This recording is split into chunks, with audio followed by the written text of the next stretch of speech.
আসসালামু আলাইকুম। সবাইকে আন্তরিক ধন্যবাদ জানিয়ে শুরু করছি। শুক্রবার বা জুমার দিন দোয়া কবুলের এক মহিমান্বিত সময়। এই দিনের বিশেষ আমল নিচে একটি ছোট্ট গল্পের মাধ্যমে কোরআন ও হাদিসের রেফারেন্স সহ বর্ণনা করব। আরিফ সাহেব প্রতি শুক্রবার একটু আগেভাগে মসজিদে যান।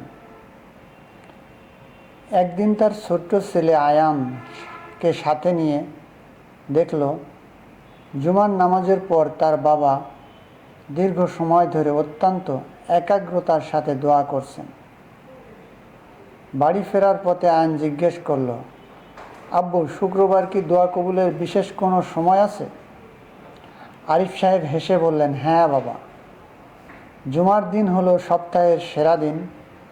রাসূল সাল্লাল্লাহু আলাইহি ওয়াসাল্লাম বলেছেন, জুমার দিন এমন একটি সময় আছে, কোনো মুসলিম যদি সেই সময়ে দাঁড়িয়ে নামাজরত অবস্থায় আল্লাহ সুবহানাহু ওয়া তাআলার কাছে কিছু চায়, তবে আল্লাহ তাআলা তাকে অবশ্যই তা দান করেন। সহিহ বুখারী 935, মুসলিম 852।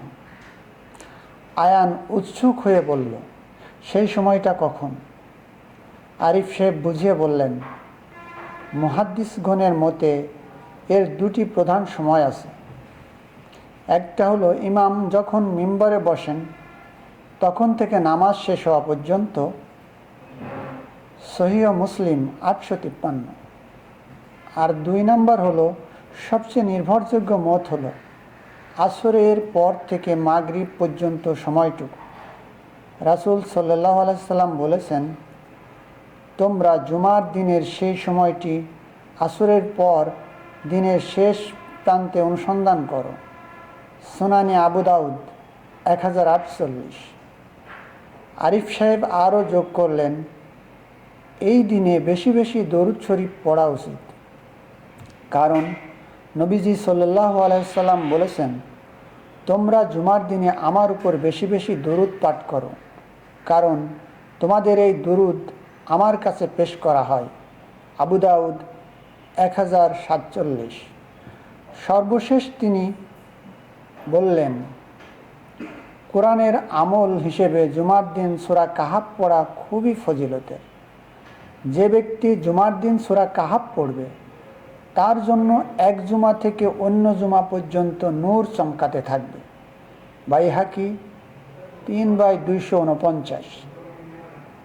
আয়ান বুঝতে পারল, শুক্রবার শুধু ছুটির দিন নয়, বরং আল্লাহ তাআলার কাছ থেকে দুহাত ভরে চেয়ে নেওয়ার এক মহা সুযোগ। এই আমলের সারসংক্ষেপ আমি আপনাদেরকে সহজভাবে বুঝিয়ে বলছি। 1. বেশি বেশি দুরূদ পড়া, রাসূল সাল্লাল্লাহু আলাইহি সাল্লামের উপর দুরূদ পাঠ করা। 2. সূরা কাহাফ তিলাওয়াত, জুমার দিন বা রাতে, বৃহস্পতিবার দিবাগত রাত এটি পড়া যায়। 3. আসরের পর দোয়া করা মাগরিবের আগ পর্যন্ত, সময়টুকু দোয়ার জন্য খুব গুরুত্বপূর্ণ। 4. আগেভাগে মসজিদে যাওয়া, জুমার নামাজের প্রস্তুতি নিয়ে দ্রুত মসজিদে হাজির হওয়া। রেফারেন্স সংযোগ: সহিহ বুখারী হাদিস নম্বর 935, সহিহ মুসলিম হাদিস নম্বর 850, সহিহ মুসলিম হাদিস নম্বর 852, 853, সুনানে আবু দাউদ হাদিস নম্বর 1047, 1048, মুস্তাদরাকে হাকিম হাদিস নম্বর 2/339, বাইহাকি হাদিস নম্বর 3/249। ভিডিওটি ভালো লাগলে লাইক, কমেন্ট, শেয়ার করবেন এবং চ্যানেলটি সাবস্ক্রাইব করতে ভুলবেন না।